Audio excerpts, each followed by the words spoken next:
Count Tigravermund, a mighty warrior along with an impressive 25,000-strong Brune army, gets his fancy butt handed to him by a measly squad of 5,000.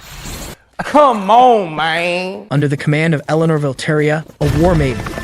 To make matters worse, he gets dragged back to her village to continue his lineage as a glorified prisoner. I'll be referring to Tigravermund as Tiger and Eleonora as Elin. I'll also interchangeably use War Maiden and Vanadis. They mean the same thing.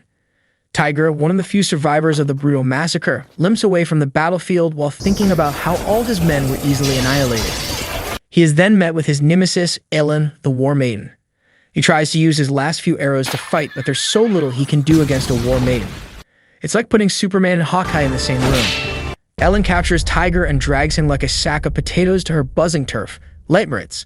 After a nightmare where Zion Thenardier pulls a Bakugo and mocks him relentlessly, Tiger wakes up as a prisoner in a strange land.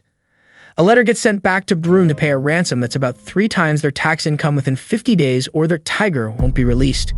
Tiger confronts Elin and tries to negotiate the deal, but she declines his offer, stating that she has made up her mind and if they fail to meet her demands, he'll officially become her property. Elin then sets Tiger up for a bow demonstration with something that looks like it came from the dollar store just to mess with him a bit. When it's Tiger's turn, he misses his shots like a stormy weather forecast and the other competitors make fun of him. Oh, shit. Here we go again. An assassin suddenly shows up and shoots an arrow at Elin, who skillfully blocks it by channeling the wind powers of Arifar. The assassin then tries to run away, but Tiger surprises everyone by shooting an arrow into the assassin's foot from an impressive distance, despite his weak weapon. Elin, feeling guilty, contemplates the rather drastic measure of executing the other archers who had made fun of Tiger. Tiger, however, pleads for their pardon, telling her that's a bit overboard. Elin then tells him she specifically captured him because she had heard about him and had fallen for his skills with the bow. She adds that the fact that he still tried to fight, even though they had already lost the war, amazed her, and she just wanted him for herself. She asks him to serve under her, promising him special treatment, but he turns down her proposal, indicating that he has a place to return to and protect, the kingdom of Alsace, which he inherited from his father. Emotional, damn it! Days turn into episodes, and Tiger begins to settle into life in Leitmeritz. His popularity grows as all the other citizens begin to admire him as a man of great talent with a bow, though a few still harbor residual discontent.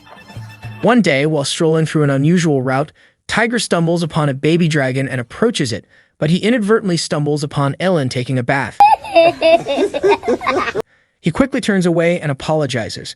Later that night, Rurik, a fellow archer, brings news of a captured intruder to Tiger. The intruder turned out to be none other than Bertrand, Tiger's family attendant. Bertrand had snuck in to deliver the shocking news that the Thenardier army was mobilizing 3,000 troops towards Alsace. This makes Tiger fume with anger. Just as he was about to make a grand exit, Elin appears in true rival fashion, blocking his path and demanding to know his intentions. Tiger, unwavering like a hero in the final battle, tells her to step aside, setting the stage for an epic confrontation under the moonlight. In the land of Nemethicum, Duke Thenardier, the ruler, sends his son Zion on a quest to raze Alsace to the ground. He gives him a troop of 3,000 men and 2 dragons to ambush the leaderless kingdom. Meanwhile, in Leitmeritz, Tiger is in full one-piece mode, desperate to rush back and defend his homeland, but Elin poses herself as an obstruction. He asks her to let him go and save his people, and she asks him if he thinks he's Sun Jin Woo, that can solo 3,000 soldiers. Bro then wakes up to reality and realizes how dumb he'd be to just aimlessly charge there, but as their leader, he still has an obligation to protect his people, so he makes a bold request. He asks Elin to lend him her troop, and she agrees, but being the greedy ass she's always been, she asks him what he'll use to pay her back. He asks her to name her price, and she just smiles and tells him she wants all of Alsace under her jurisdiction. Seeing how he doesn't have any other options, Tiger agrees and they set out for battle with 1,000 men. In Alsace, Tita, Tiger's loyal maid, is pulling off an evacuation operation that make you wonder if she's a secret hero in My Hero Academia. Yet, like any good anime protagonist, she decides to stay behind in Vaughn Manor, Tiger's home, ready to face whatever comes her way. While hanging out in Vaughn Manor, Tita starts having flashbacks of her own Sword Art Online cutscene moment when Tiger had channeled his inner Kirito and promised he'd come back safe and sound from the Dynate War. Little did she know that he'd end up like Kobe in the Blackbeard Pirates base. She clings onto a black bow like it's her very own Excalibur, hoping Tiger will make his epic return. The Thenardier army storms into Alsace, looting anything that isn't nailed down, while Zion watches the mayhem with the glee of a windbreaker thug. However, Zion is bored since his dragons, touted by Thenardier as a dire warning to Brune's citizens, are off-limits for this rampage. To his surprise, Alsis is a ghost town. All the inhibits have been evacuated to a shrine which is off-limits even in times like this. Annoyed and looking for where to start some trouble, Zion sets his sights on Vorn Manor and decides to start his destruction there. Inside, Titta confronts him, telling him to scram. Zion decides to try to take advantage of her, so he chases her through the manor and tries to assault her. Just then, an arrow pierces his hand, making him cry even more pathetically than Light Yagami did when he finally got caught. Tiger reveals himself and has a dramatic Sailor Moon reunion with Titta, who weeps with joy at seeing him again. During the reunion, one of Zion's soldiers hiding in the bushes tries to pull a fast one by firing an arrow at Titta, but Tiger activates his Super Saiyan Ultra Instinct, catches it just before it hits her head, and fires it back, completely obliterating the enemy. His bow gets broken in the process, and Titta hands him the black bow, which is a relic his father had left him before passing away. In the typical cliché main character aura, he holds the bow and thinks to himself that it's finally time. It's payback time. During the battle, the Thenardier army loses 300 soldiers, so they retreat into hiding but are soon to be re-strategizing. Ellen is pretty worried, noting that even without any casualty, Zion's army still outnumbers them like stormtroopers in Star Wars, so she decides to take advantage of the moment by smashing the enemy while they're caught in their Naruto training arc. Let's go! Meanwhile, Zion is flabbergasted by Ellen's army's surprise arrival, jumping to the conclusion that Tiger has pulled a Code Geass and switched sides. Undeterred and with dragons on his side, Zion vows to stomp Tiger and his crew into the ground, seeking payback for the showdown at Dynamite Plains. Ellen makes 100 men from her troops stay behind to protect the city while the rest of them go into battle. They charge into the Moleshine Plains where Zion and his men are and meet a fraction of them. Zion had divided his men into 3 formations. Tiger and the Legmarit's army manage to stomp their first formation until they run into an Earth Dragon that stops them dead in their tracks like the people of Wano when they first saw Kaido. With Ellen's troops keeping the Thenardier soldiers busy, she decides to take on the dragon solo, unleashing her Vanitas power Vita. The War Maiden pulls off a move straight out of the One Punch Man anime and takes out the dragon with just a single attack, leaving everybody in awe. Zion, traumatized by the loss of his dragon, suddenly gets news of 2,000 reinforcements arriving. Panicked, he orders a full retreat, not realizing that Tiger has pulled a shadow clone jutsu at the sunset, making a mere 100 soldiers, and a bunch of horses look like an entire army. Meanwhile, Lim and Rurik execute a false retreat, luring some Thenardier soldiers into a trap and reducing their already scanty number drastically. With the Legmarit's army closing in from all sides, Zion and his remaining soldiers find themselves trapped like rats in a cage. Out of options, Zion challenges Tiger to a duel, and Tiger accepts while Ellen gives him room since it's his fight. Zion picks up a lance and teases Tiger for insisting on using a bow.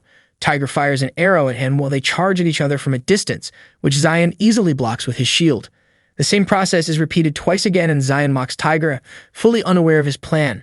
In a cool MC manner, Tiger makes a 4th shot, which this time around pulls a Dragon Ball as he power up and blasts through the shield, critically wounding Zion. He had simultaneously targeted the same spot on Zion's shield to make it weaker. Just as Tiger is about to end Zion's career, his men rush in to protect their commander. Ellen also orders her men to attack, but Zion uses the distraction to hop on the second dragon to escape, flying out of Ellen's wind reach. Suddenly, Tiger hears a voice from the Black Bow urging him to shoot. Confused but trusting his instincts, he notches an arrow that borrows Aerofar's wind magic for support and takes aim at Zion. The arrow shoots at incredible speed, pulling off a Gundam-level precision strike, taking down both Zion and his dragon in midair. With Zion's death, Ellen roars in triumph, declaring Tiger's victory, and the remaining Thenardier army accepts defeat and surrenders peacefully. The following morning, just like in a typical medieval anime drama, Titta, who is usually Tiger's morning alarm, stumbles upon Ellen with a sword in Tiger's mouth while she brings him breakfast.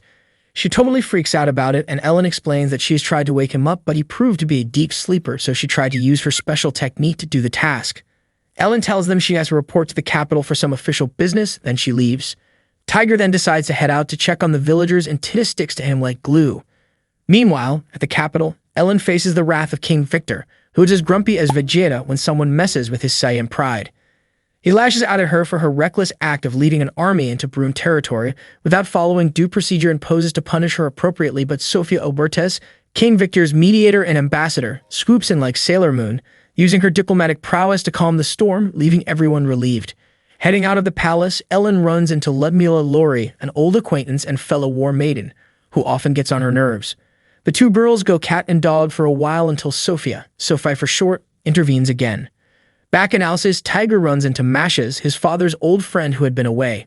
Mashes gives him a stare-down reminiscent of Goku sizing up Vegeta before a training session. His moves are incredible!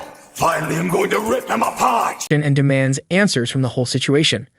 Tiger explains everything from scratch, leaving no stone unturned, and Mashes, realizing his assumptions are as off-base as Teen Rocket's latest scheme, apologizes faster than Naruto can shout Sasuke. Tiger announces his plans to take on both Thénardier and Ganelon, and Mashes agrees to be his trusted sidekick, like Nanami fighting alongside Itadori Yuji. As he sets out to rally allies, Tigger's determination shines even brighter in Saitama's head. He meets up with Ellen at the Kikumura mansion in the Vosges Mountains, where she spills the tea about her chat with the king, who has surprisingly agreed to help him out with his plans, thanks to Sophie's intervention. She also tells him there are plenty of other vanities who are going to come against him, preparing his mind for the worst. Shortly after, Lori shows up and tells Tiger she wants to accompany him. Of course, this pisses Ellen off. On their journey to Rodnik, they get ambushed by a group of assassins called the Seven Chains. One of the assassins, who is obviously a big fan of Orochimaru, controls a poisonous snake to bite Lim, Ellen's personal assistant. Tiger immediately sucks out the poison, but the venom is so strong, it totally knocks Lim out. Lori then goes full Hitsugaya on the assassins and completely obliterates them all. She calls Ellen a failure of a war maiden for not being able to protect her subordinates, while she tells them to head on while she finds a doctor. With Lim still in critical condition, they race to Rodnik faster than Goku chasing after a Senzu bean. In the steamy depths of a hot bath in Rodnik, Lori, Ellen, and Lim find themselves enjoying a much-needed soak. Lim expresses her heartfelt thanks to everyone for their daring rescue mission. Meanwhile, Tiger has a classic NM mishap, stumbling upon Lori in her birthday suit.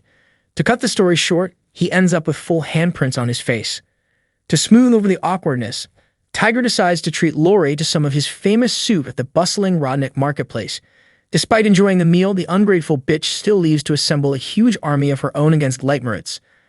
Ellen had predicted it like a Gundam pilot, and her strategic foresight proved impeccable. Lori marches her troops toward Leitmeritz, and as a result, Ellen ends up being sandwiched between the forces of Duke Thénardier and now Lori's. Meanwhile, the dastardly Thénardier is up to his old tricks, scheming to attack Alsace again, making her a pea between three pods. Despite Tiger's best diplomatic efforts, including sending an envoy letter that would have made Lelouch Lamperouge proud, Luer's having none of it. She brushes off any talk of a peace treaty and pushes forward with her assault, even as her generals whisper words of caution. The two armies end up clashing in the Burkina Plains, a battle that will definitely rival any clash between two titans, excluding the founding titan, though. It plays out as a bloody stalemate, with casualties in the hundreds. Ellen rallies her forces and launches a siege on Lori's stronghold in the Tatra Mountains. However, Mother Nature decides to play spoiler with some extreme weather, and the formidable defenses of Tatra Castle turn Ellen's forces back. Despite Lim's protests that are as passionate as Naruto's Talk no Jutsu, Ellen remains resolute on launching another attack on the seemingly impenetrable fortress. Tiger then comes up like Batman and suggests a scouting mission through the treacherous mountains to find a shortcut. The proud princess seems adamant, but nothing comes close to the determination of a man. Lim disguises him in some animal hides and he sets out. While on his daring scouting mission, Tiger stumbles upon Lori engaged in a spirited fox hunt. She happens to witness his battle skills up close and immediately gets interested in him. Remember, he's still in disguise. He introduces himself as Urs, and they randomly start talking under the moonlight in a cave, which leads to Lori revealing personal stories about herself. When it's sunrise, Lori bids the mysterious hunter goodbye and returns to Tatra Castle. Tiger, like Detective Kuminen, skillfully follows her back to her fortress and discovers the location. His mission is a success. With Tiger's newfound intel, Ellen and the Leitmeritz army take the shortcut he discovers. Unfortunately, they find the castle's security cranked up to Wall Maria levels. Ellen recklessly charges in an attempt to smash through the gates but fails royally. Her reckless act alerts the guards in the castle, and they start attacking them from within, leaving them nowhere to hide. Desperate times call for desperate measures, and Tiger makes a plea to Arifar, asking to borrow its power once again. The wind spirit responds, and Tiger fires a shot that does the deed. With the gates reduced to rubble, Ellen rallies her troops and leads a fierce siege on the castle. In the battle at Tatra Fortress, Ellen and Lori are duking it out like two Dragon Ball's warriors until the clash of the titans is rudely interrupted by an assassin who charges at the both of them. Tiger, swiftly takes the assassin down before he can even get a shot off. Upon seeing his expert marksmanship and distinctive skills, Lori finally pieces together that Tiger is actually hers. The spoiled brat tries to play hard to get and she confronts Tiger, asking why he confronted her in the woods. But Tiger, being the Rizzler, smooth talks his way through. Impressed by Tiger's Riz skills, Lori declares her neutrality, bringing the epic showdown at Tatra Fortress to an end.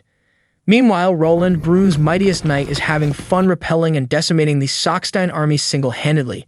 He then receives a letter on King Farron's behalf, prompting him to gather his Navarran knights and head back to Brune with orders to kill Tiger. In about a month, Tiger's influence has grown like Luffy's crew, amassing an army of 5,000 troops, with Lim and Ellen as his prime supporters. The coalition army, now proudly known as the Silver Meteor Army, is led by the powerful trio and ready for battle. Sophie, the war maiden from the palace, appears and reveals that she has been sent to their camp on official business as an envoy. She then delivers bad news that the king has fallen sick and the person holding his position has labeled Tiger a traitor. As a result, his noble status is revoked and Alsace falls under Brune's control. Despite this bombshell, Tiger stands firm in his resolve, convincing his allies to rally against this new threat like true Shonen heroes. On the battle-scarred Orange Plains, the Silver Meteor Army and Navarre Knights clash like two rival factions in the Wano arc. Roland easily decimates his foes left and right. Ellen engages Roland in a fierce duel and barely manages to tank his attack. Roland commends her for being the first person to take a hit from him and still remain standing, but there's still a massive power difference between them. It's like trying to stand up to All Might in his prime. Just as Ellen is about to kiss the dust, Tiger makes a dramatic entrance, coming to rescue his master from her oppressor. Roland shifts his focus to Tiger, ready to take him down, but Tiger, however, displays some epic maneuvering skills and shoots an arrow into the sky in a high arc. Using this distraction, he grabs Ellen and makes a swift escape. Roland tries to charge after them, but in an unexpected twist, his horse gets struck in the head by the arrow Tiger shot above, sending him tumbling. Ellen starts to celebrate their narrow escape, only to realize that Tiger sustained a fatal injury from Roland in his quest to save her. Some enemies then start approaching, but Sophie appears like a magical girl ready to save the day. She urges Ellen to flee, promising to hold off the Navarre Knights on her own. Ellen and Tiger make their getaway as Sophie stands her ground, prepared to face the advancing knights with the resolve of a true warrior. Sophie easily roasts all the small fry coming at her. Then Roland appears to switch things up. Though she's clearly overpowered by him, she holds her ground for a short while. She then reveals that her objective was mainly to buy time for her friends to get away as she disappears. Just as she vanishes, a soldier reports to Roland that an ambush of about 300 skilled soldiers under the leadership of Mashes are on their way to attack them. This forces even the Incredible Hulk to retreat immediately. Back at the Silver Meteor Army's camp, Tiger is yet to wake up, so Titus is by his side like a kid buying something from a candy store. Mashes informs everyone about the dire situation in the palace. King Farron's frail condition has made him a puppet for opportunistic ministers. Mashes shares his narrow escape from assassins in the capital, thanks to Sophie's timely intervention. Ellen, embodying the spirit of Erza Scarlet, visits Tiger and vows to lead their forces to victory with Sophie and Mashes by her side. Meanwhile, Olivier, Ronald's subordinate, reports rumors from various reliable sources about Tiger's supposed betrayal stemming from an incident in Alsace. Despite these murmurings, Roland remains determined to complete his mission no matter what. The next day, the Silver Meteor Army charges into battle against the Navarre Knights, only to be initially outclassed by their Crescent Moon formation. Meanwhile, Tiger wakes up from his slumber to find his black bow glowing brighter than a regular Mon's display screen. The bow leaves him with Tita accompanying to an eerie temple in a nearby mash. As they venture inside, Tita reveals that the temple is dedicated to Turna Fall, the goddess of night, darkness, and death. Suddenly, in a twist fit for Blue Exorcist, the goddess possesses Tita to test Tiger's resolve. It gives him a rather difficult task to shoot Tita with an arrow and promises to give him the power he desires only if he has the wits to complete the task. Tiger uses a main character cheat and manages to free Tita from Turna Fall's grasp without harming her. He had applied some sort of inhumane power to the arrow so it dispersed, thereby hitting the target and not hurting her in the process. The goddess gives him respect as well as the promised power. As Tiger rushes to find Ellen, the tides of battle shift in favor of the Silver Meteor Army. The Navarre Knights find themselves stuck in a mud pool, turning them into sitting ducks for Lim's ambush unit. Ellen and Sophie, on the other hand, team up against Roland and manage to push him to a wall, but the Black Knight shrugs off their powerful Vitas easily. Just as Roland is about to show the girls a glimpse of heaven, Tiger's arrow swoops in like a deus ex machina and saves their asses. Roland confronts Tiger about the Alsace incident and Tiger tells him the whole truth. However, Roland sticks to his code of chivalry, honoring his duty to the king.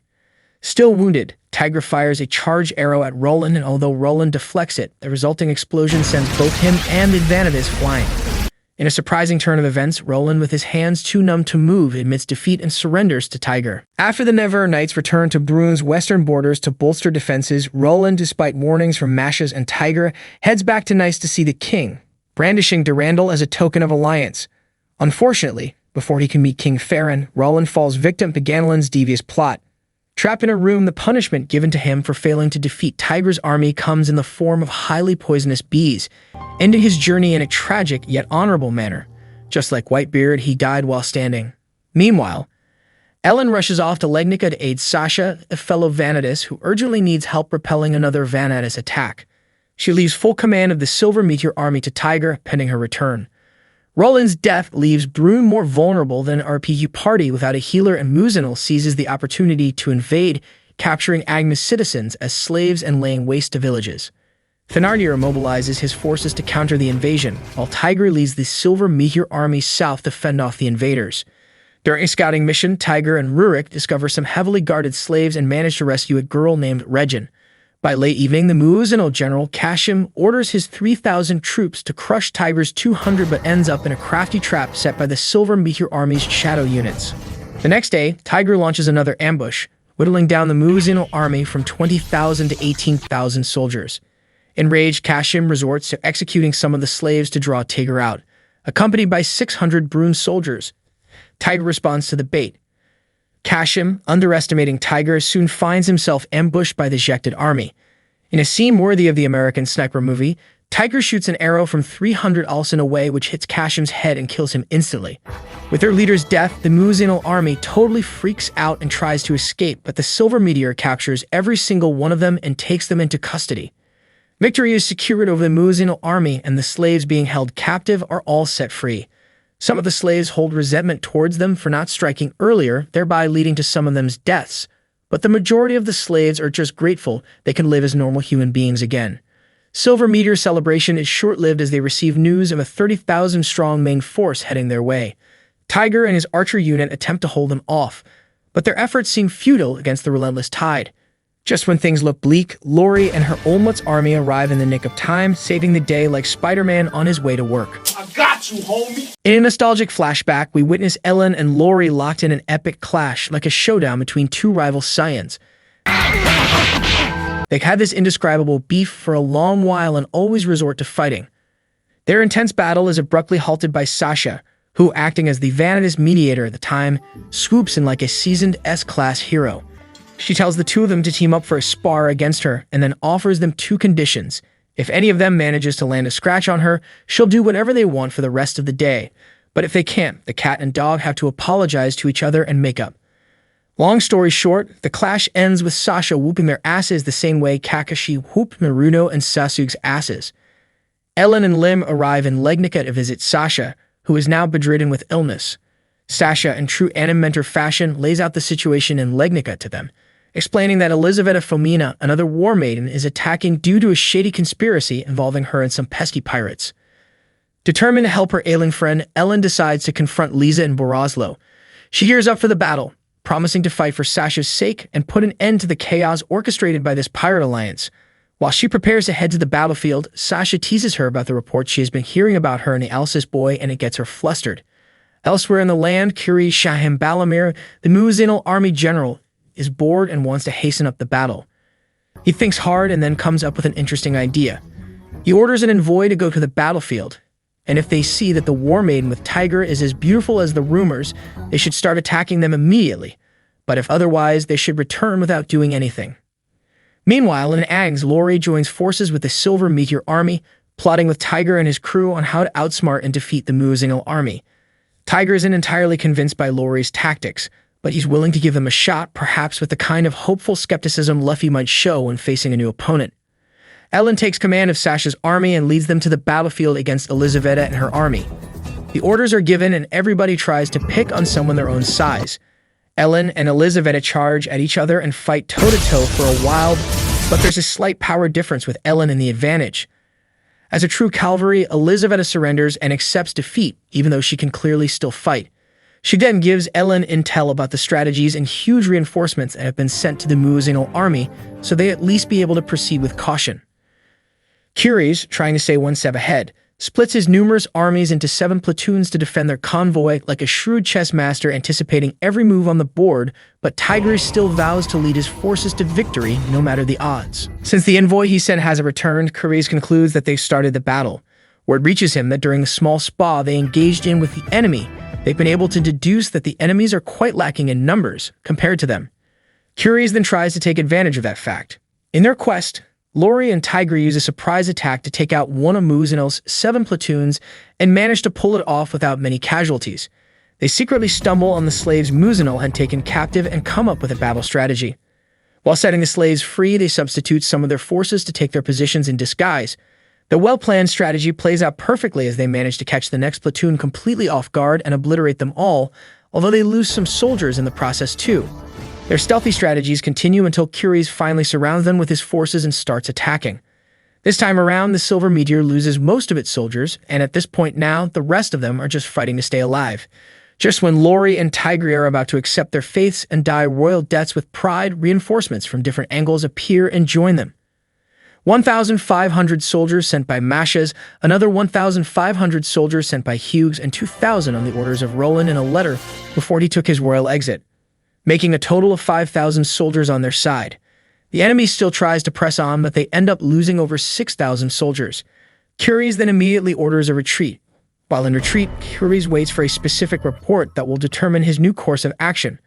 The report then arrives that the fleet he had left behind to attack Brune's southern harbor has been sunk by Duke Thénardier. Realizing he stands no chance against the multitudes unfolding, he decides to withdraw from the war. He claims he doesn't want to be the one to lose composure, so he'll just make it seem like green arrows, Tiger's aura points strongly exceed even the late Rollins. It's a complete victory for the Silver Meteor stormtroops. After the battle, Tiger passes out from exhaustion and Lori tries to use it to her advantage to taunt Ellen, who had just returned, by making it seem like he had slept off in her arms. Of course, it works. The following morning after Tiger wakes up, the two girls get into a petty argument about it. They then put him in a tight spot of deciding who he'd rather hang out with among the both of them. Thanks to Rurik, who saves his ass by reporting that Lori's help is needed in the supply management section, Tiger would have been dead-ass toast. Before she leaves, the smooth Rizzler still tells her they'll meet up another time, in a way that doesn't make Ellen suspicious.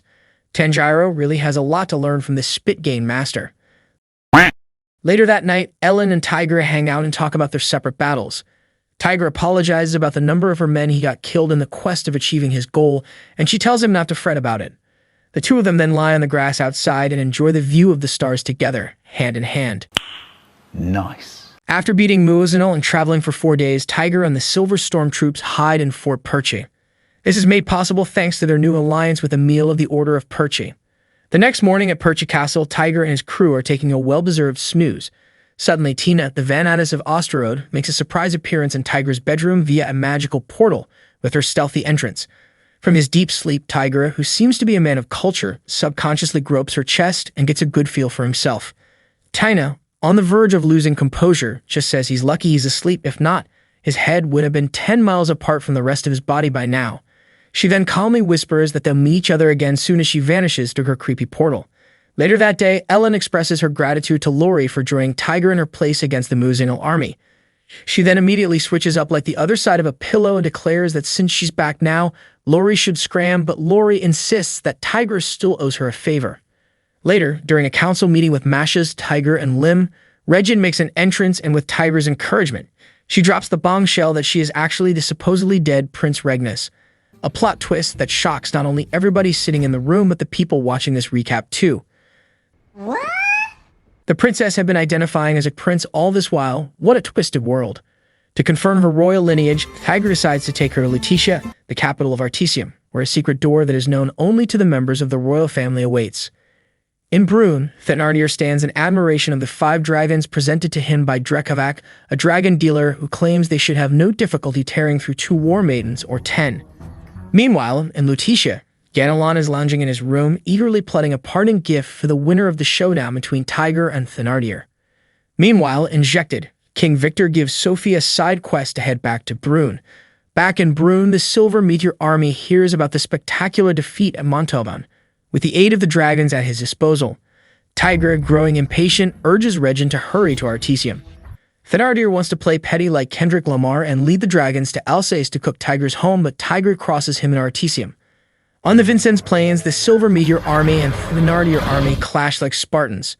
Ellen and Laurie are taking on dragons like they're in a Dragon Ball Z episode, while Tiger, Rurik, and the rest of the gang handle the main force. With their Vitas, Ellen and Laurie make quick work of the first 3 Earth Dragons, but the remaining 2 are as strong as Naruto's tailed beasts, so they put up a fight worthy enough to be in the Avengers Endgame movie. Just a little salt and the girls will have been human KFCs, but they use some main character plots coupled with the power of friendship. They never had to generate some Sword Art Online level of power and slay the giant fire-breathing lizards. It's already dawn and the beasties have drained all their energies already, so all they can afford to do is put their faith in Tiger and expect him to pull a fairy tale miracle and defeat the main army. Good job! As expected, Tiger and the remaining soldiers can obliterate all of Thenardier's forces in the Vincennes Plains, but that's just a fraction of Thenardier's real army. After a hard-won battle on the Villacrez Plains, the Silver Meteor Army finally gets some chill time. Ellen barges into Tiger's tent and meets him sleeping. Recalling him to be a heavy sleeper, she decides to test his hunting instincts. She poses as a dangerous animal ready to pounce on him with bloodlust like Heki, and Slumberman surprisingly reacts to it.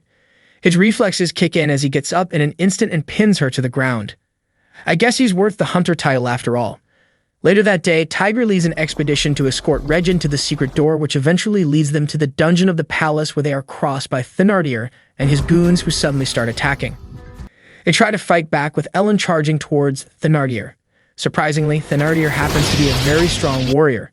He just plays with her for a bit and then gets bored, so he decides to leave. All of a sudden, the dungeon starts collapsing, so everybody is forced to retreat. Within the chaos, Steed, Thenardier's right-hand man, tries to kill Princess Regin, who may end up being an obstruction to them inheriting the throne. Tiger tries to ward him off, but trips in the process, so Steed tries to take care of him first. Tiger gets pinned by Steed and is about to meet his end when Bertrand, Tiger's loyal subject, pulls a Kemina from Gurren Lagann and takes the blow for him. Just as Steed processes his shock, another chunk of the roof comes down, burying them all in a dramatic one-piece-worthy twist. Tiger later wakes up feeling mostly fine, unlike Steed, who is now part of the rubble. After giving Steed a classic anime eye closure, he remembers Bertrand and goes in search of him. He finds him in an open area, looking as terrible as All Might in his normal form. Bertrand suddenly starts talking like he's seen the ghost of Urs, Tiger's father, telling him his son has surpassed expectations. He then looks at Tiger and tells him he enjoyed watching him grow, and that he's proud of what he has become. His final words are that Tiger takes care of Tita, and then he passes away. Tiger then does that dramatic scream where the camera zooms out to like 3 galaxies away. Meanwhile, Ellen and the squad, which has escaped the dungeon crash, are running towards the main entrance when a massive explosion shakes the ground. Seeing a familiar power signature, Ellen sprints to the crater to find Tiger passed out, overworked by his black bow. She also stumbles upon Bertrand's already stiff body. They take both the living and the dead back to camp, where everyone pays their last respects to Bertrand for being an Itachi to Tiger before burying him. At this point, it is unclear if Tiger can recover in time from Bertrand's death and lead another epic battle against Thenardier. Ellen visits Tiger, who is still stuck in his sad-and-I'm protagonist phase over Bertrand's demise, despite using the Black Bow's ultimate move to escape the rubble in the dungeon. Ellen gives a rousing pep talk about pride and composure, and Tiger finally realizes that as a main character, he shouldn't be caught lacking, as it lead to negative aura points and steez reduction unless he's Tanjiro, though. Dear Tanjiro, if you're watching this right now, I want you to know that no offense was intended. Sorry. Later that night, Tiger and Ellen have a chat about the future of Alsace and Leitmeritz, where she makes him understand that they can win without fighting.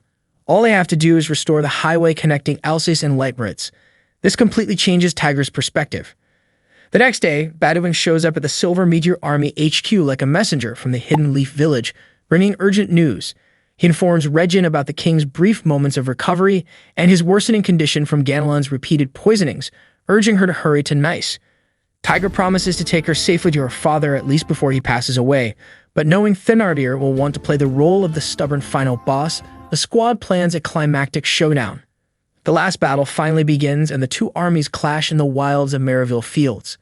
Regin, who has been made the supreme commander, realizes within minutes of the battle that the opponents are fighting like a bunch of wobbly kids.